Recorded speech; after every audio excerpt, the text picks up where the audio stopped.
E o mundo tá esquisito, né, Daniel? Da última vez que a gente conversou, a gente ainda não tinha, apesar de eu já ter falado sobre esse assunto com outras vezes aqui com outros caras, Legal.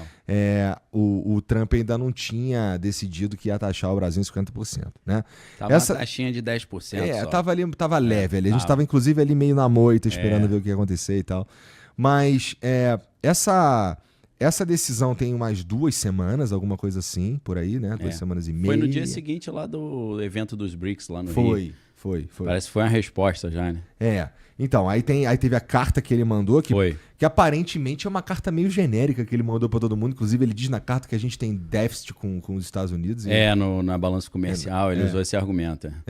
E ele menciona Bolsonaro, ele menciona uma porrada de coisa ali. E aí, antes da gente começar aqui, cara, eu tava te perguntando se tu acha que o Eduardo Bolsonaro tem alguma coisa a ver com isso mesmo. Tá. Mas eu acho que a tese principal é retaliação pela existência dos BRICS e pelo que eles estão propondo de uma forma geral, né? Inclusive, aí tá o Lula falando de uma possível desdolarização ou fazer negócios com uma outra moeda e tal. Sim. Mas vamos lá. Esses 50% de taxa do Trump tá rolando, pelo menos, a gente já viu aí em outras coisas que ele falou, que os caras ficam sacaneando. Existe uma sigla chamada TACO, que é o Trump Always Chickens Out, né? Mas como é que você enxerga isso daí? Sim. Porque assim, eu te perguntei, cara, vai piorar, vai melhorar? E tu falou, cara, a Bíblia falou que vai piorar. E o que a gente vê, né? Parece que tá piorando. Então, assim, eu creio que o Trump tava doido para arrumar encrenca com o Brasil e tava arrumando um motivo. E eu acho que caiu como uma luva para ele. Porque eu acho que a ideia é o seguinte: primeiro, eles precisam dos nossos recursos naturais. Eles tentaram sugar os recursos lá em sentido leste-oeste, na Ucrânia, na Rússia, não conseguiram. Então agora ele está no eixo norte-sul. Primeiro ele olhou, Canadá, tem gás pra caramba, petróleo, vira o 51º estado. Olhou pra Groenlândia, que a gente aqui no Brasil olha a Groenlândia e fala, cara, é só gelo. Tem nada. Recurso natural pra caramba. E depois de olhar pro norte, ele agora tá olhando pro sul. Porque, cara, você pega um dado, Eric Schmidt, que é o CEO do Google, ele tá muito nativa, dando palestra e tal, e ele falou, daqui a alguns anos, 99% da energia global será consumida pela inteligência artificial. Então virou uma corrida por energia. Energia é coisa que a gente tem pra caramba, né? Se ele consegue emplacar no ano que vem aqui um chapa dele, fica muito mais fácil dele mamar na nossa energia aí. Então, eu creio que ele já estava bolando alguma coisa, talvez para gerar uma instabilidade no Brasil, para a população ou ficar insatisfeita querendo mudança, né? Porque quando pega no bolso o cara começa a querer mudança, ou a ideia é todo mundo pensar assim, cara, a gente tem uma gestão que não é amiga do Trump, olha o problema. Se botar um amigão dele, resolve. O cara partir por tudo ou nada, falar, meu irmão, se isso resolve, ok. Eu tenho a impressão que faz parte de uma estratégia nesse sentido. E eu acho que quando a gente chega perto de um ano de disputa assim, por cargos de poder, tudo que acontece dentro do país tem a ver com isso. Então, às vezes, ele já está olhando para a disputa do ano que vem, que se eu não estou enganado, dia 4 de outubro. Eu acho que ele está de olho em 4 de outubro e querer gerar uma nova situação a partir do caos. Tu acha que os brasileiros estão engolindo isso legal? Porque assim, eu vejo que, primeiro, pra ser sincero, eu não vejo a galera falando muito disso daí na rua. Não tá, porque não tá em vigor ainda, ainda 1º de agosto. Começou né? a doer. Não. Né? Mas os caras do governo estão lá se reunindo com empresários e tudo mais e tal. Então tá todo mundo meio que sentindo, ou não é nem sentindo, tá todo mundo encarando a possibilidade do pior cenário possível, que é no dia 1º, de fato, entrar em vigor essa taxação aí. Isso. Mas, não sei, cara, porque assim, eu conversei com os outros caras aqui e eles estavam bem mais tranquilos, no sentido de, não, cara, ele sempre volta atrás. Provavelmente vai ter uma taxa, mas 50% provavelmente não. E tudo mais. E tem alguns setores brasileiros que já estão tomando as precauções, né? Os caras estão já adiantando as exportações ou mandando uns dólares lá para fora, né? Com certeza.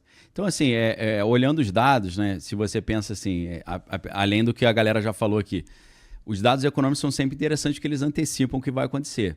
Na época que estava tendo que os Estados Unidos entraram no conflito contra o Irã, o petróleo não tinha subido tanto. Então, alguns analistas como o Cobice Report, ele já estavam falando, cara, isso é sinal de que não vai durar muito esse conflito. E o cara acertou. Eu achei que ia durar mais, mas ele acertou. Apesar de que eu creio que esse conflito vai voltar. Provavelmente. Ontem a gente teve... Saiu uma matéria de um perfil que é de finanças chamado Financialot. E ele falou que o Trump falou que vai voltar com a guerra no Irã. Só que eu cacei, fiquei 2 horas caçando essa notícia, não encontrei. Então, ficou como boato. Mas o grande detalhe, eu acho, aqui, é que, por enquanto, parece que não vai ter nada demais. Senão o real já tinha caído mais em relação ao dólar. O dólar teria subido mais. Eu não sei quanto é que está hoje, mas devia estar 5,45, 5,48. Se realmente fosse ter um negócio catastrófico, já estava mais 6.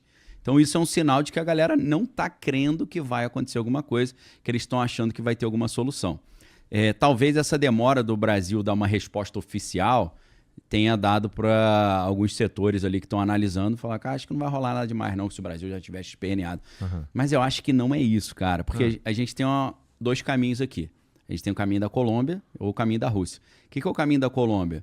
A Colômbia, o Trump impôs tarifas, o presidente reclamou, depois ele apertou o negócio, o cara recuou. Uhum. Será que vai ter um recuo de alguma parte? Não sei. Na Rússia já é diferente. Quando começou a guerra na Ucrânia, os americanos retiraram a Rússia do SWIFT, começaram a impor sanções, congelaram bilhões dos bancos russos na Europa. Então, eu creio que a gente ainda tá difícil de analisar. Eu acho, aí tem gente que fala assim, poxa, mas se o Trump fizer isso, o Brasil vai quebrar e tal. E se o objetivo dele for quebrar o Brasil mesmo? Eu tô achando que ele tá a fim de quebrar o Brasil. Entendeu? Mas será que isso é capaz de quebrar o Brasil? Porque, essa pergunta é boa. Porque assim, o Lula, ele não parece estar querendo dar nenhum passo para trás, né? Na verdade, ele está sinalizando o contrário. Está sinalizando ali, pô, que ninguém manda aqui e tudo mais. Soberania e tal. Nesse sentido, eu concordo. Assim, a princípio, ninguém devia poder mandar aqui mesmo, tirando nós, com as merdas que a gente faz aí, né, meu irmão? Faz um monte de merda, mas é a gente fazendo, né? Ninguém fazendo por nós. E por outro lado, calma aí, tinha Puta, esqueci. Fugiu? Não, é que você tava falando que ninguém tá querendo recuar. Parece que ninguém vai recuar. Ninguém tá querendo recuar mesmo. Então, mas tinha um outro... Apesar de que o Trump sempre às vezes dá uma recuadinha no chicken out, né? Mas assim, nós não estamos querendo... lembrei. Nós não estamos parecendo muito que vamos recuar, ou pelo menos assim como Estado, né? O governo. Parece que não. Parece que não. E assim, essas taxações ao Brasil, tirando... a gente está falando majoritariamente de commodity. Sim. Né? Tirando, sei lá, Embraer, que tinha uns acordos para vender uns aviões para lá. Pega pesado para eles. Mas a gente provavelmente encontrará novos mercados. Assim. A gente pode, se essa taxa se realizar, a gente pode ter ali um momento de uma galera ir para o espaço mesmo, assim, pode ter uma galera que vai quebrar, né, provavelmente. Primeiro impacto, né? Mas em algum momento a gente se reorganiza. Sim, né? Tem uma saída aí. Quebrar o Brasil... Tem uma saída. Eu não sei se ele consegue. É mais difícil. Mas, por exemplo, o cenário do Brasil quebrar... A gente tem, por exemplo, 3 cenários. Tem um cenário de risco mínimo do Brasil quebrar, um cenário de risco moderado e um cenário preocupante. No cenário preocupante, o Brasil os americanos iam insistir nessas taxas, o Brasil ia deixar de exportar para os Estados Unidos e ia exportar para os seus amigos dos BRICS, principalmente a China. E se, porventura, num pior cenário total, o Brasil for retirado do SWIFT, que é o sistema de pagamento internacional, e o Brasil tiver com dificuldade de contrair empréstimo internacional, ficar isolado... Caso a OTAN e a Europa, a União Europeia, também imponham tarifas sobre o Brasil, o que não está descartado, o Mark Rutte, que é o secretário-geral da OTAN, ele falou isso na mesma época que o Trump falou. Porque o que o Trump falou um tempo atrás, antes de chegar a essa ideia da tarifa? Ele falou, olha, os 3 vilões que estão patrocinando a Rússia na guerra na Ucrânia são China, Índia e Brasil. Eu falei, pô, mas por quê? Que eu tô fazendo? Ele falou, são os 3 que compram petróleo e diesel russo. Mas a Europa também compra... Com certeza. O problema é que o Brasil, cara, depois de 2022, quando começou a guerra na Ucrânia, ele se tornou o maior consumidor de diesel da Rússia.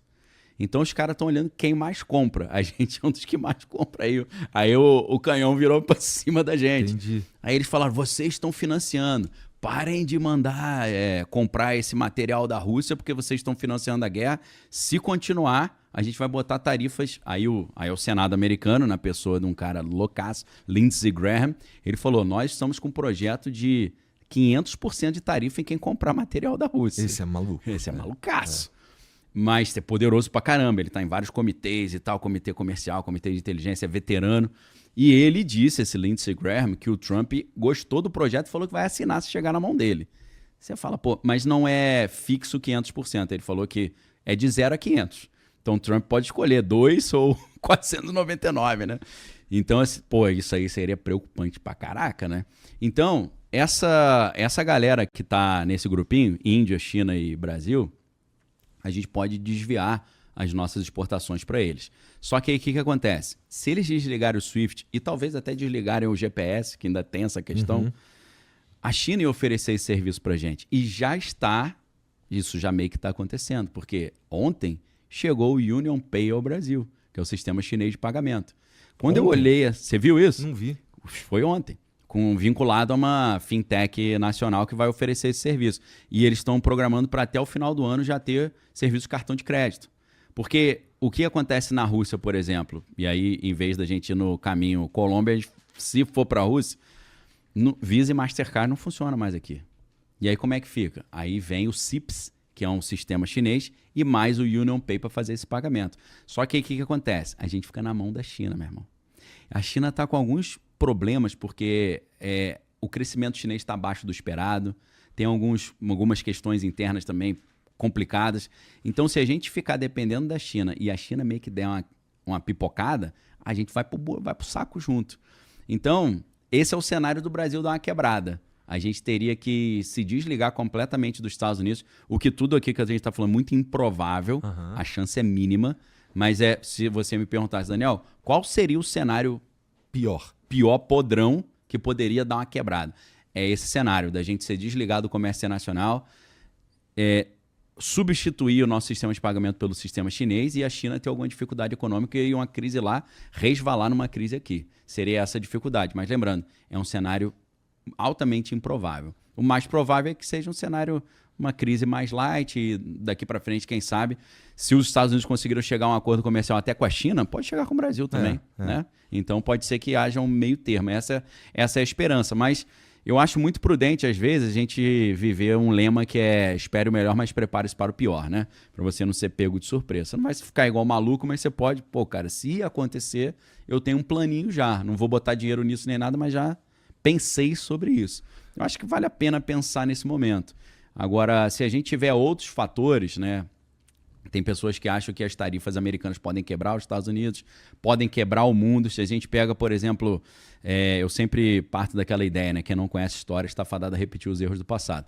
Essa ideia de tarifa é uma ideia que Napoleão Bonaparte usou quando ele fez o bloqueio continental contra o Reino Unido, né? O que ele falou? Ninguém vai poder mais comercializar com o Reino Unido para sufocar o Reino Unido. O que ele fez? Ele quebrou a Europa e quebrou a França. Ele tentando quebrar o inimigo, ele se quebrou. E aí começou o contrabando, começou o mercado paralelo, a galera começou a fazer... O Portugal, a família real veio para o Brasil, continuou fazendo esse comércio. Então, assim, isso já aconteceu algumas vezes, e ao contrário do que o Scott Bessent, que é o secretário do Tesouro, diz, que tarifa é deflacionária, vai baixar o preço, porque as empresas vão voltar para os Estados Unidos e aí vai ficar tudo mais barato. Só que, até a empresa voltar e ficar mais barato. Não, aí tá de sacanagem. Aí tem uma infra, né? E especialmente porque, assim, tem coisa... Apesar dos Estados Unidos não importar muito, assim, em comparação com todas as importações dos Estados Unidos, a gente é pequeno... a gente exporta para eles uns itens que são os americanos estão acostumados já, tipo café e laranja. Exato. Né? Que são coisas assim, café e laranja. O que os caras tomam no café da manhã? Café, suco de laranja. Sim, né? Padrão. Então, consumo gigante. No mínimo, eu suponho que o preço desses produtos aí vai aumentar para os caras ali. Pode dar uma... Por volta dos 50% também. Né? Tem isso também. Porque o cara ele vai segurar, vai morrer nele. Nunca vi isso. Né? Que nem a taxa da brusinha lá. Não, estamos taxando é a plataforma. Mas quem paga é a gente, Quem compra, né? E nessa ideia também, por isso que ele gosta ou não gosta muito da ideia quando a gente começa a falar em fazer trocas usando outras moedas, né? Nunca nenhum presidente gostou de... E várias guerras começaram por causa disso. Isso é, se você quer arrumar encrenca com os Estados Unidos, fala que tu não vai usar mais o dólar, meu irmão. E é o que está sendo falado, né? Os BRICS, a proposta é isso, né? BRICS é o grupo dos países emergentes que não quer um mundo unipolar comandado única e exclusivamente pelos Estados Unidos, eles querem um mundo multipolar com várias zonas ali, né, de potências regionais governando simultaneamente. Mas não é também a China querendo, de certa... Porque assim, do BRICS inteiro, que tem país pra cacete Sim, agora... agora tem 10 aí, vai entrar mais gente. Vai entrar mais gente.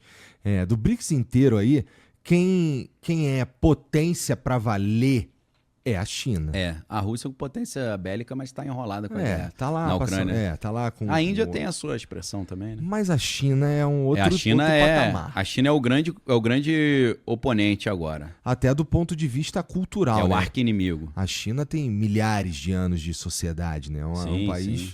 que funciona meio que, se depender, não sei, posso estar falando merda aqui, mas parece que se você tem um negócio e ele dá certo na China, você nem precisa que dê certo em outro lugar mesmo, não. Né? Você já tem 1,5 bilhão de clientes Pois ali, né? tá se estiver rodando lá, tá legal. Então, o BRICS, ele é meio que um... não sei também, mas assim, aparenta que Sim. a China é quem manda, só que meio que dá as sombras, de certa forma, Também. no BRICS, assim, nas malandragens. Os caras Contrata uns capanga para fazer o serviço. estão jogando um jogo ali, né? Então, as decisões que são tomadas no BRICS ali, por mais que a gente... Isso aqui é total especulativo também. Tá. Suponho que, assim, é a China que toma, na verdade, as Sim. decisões ali no fim das contas. Deve ter um peso enorme, né? Porque é o maior de todos. Sim, com certeza. E você que tá assistindo esse vídeo aqui no Talk Flow, dá pra você virar membro, cara, do Flow agora. É um botãozinho do lado do botão de se inscrever. A gente faz um programa semanal só pros membros. Olha. Então fique esperto aí. Se quiser virar membro, tá bem aqui do lado, é mó merreca, custa menos de R$8, irmão.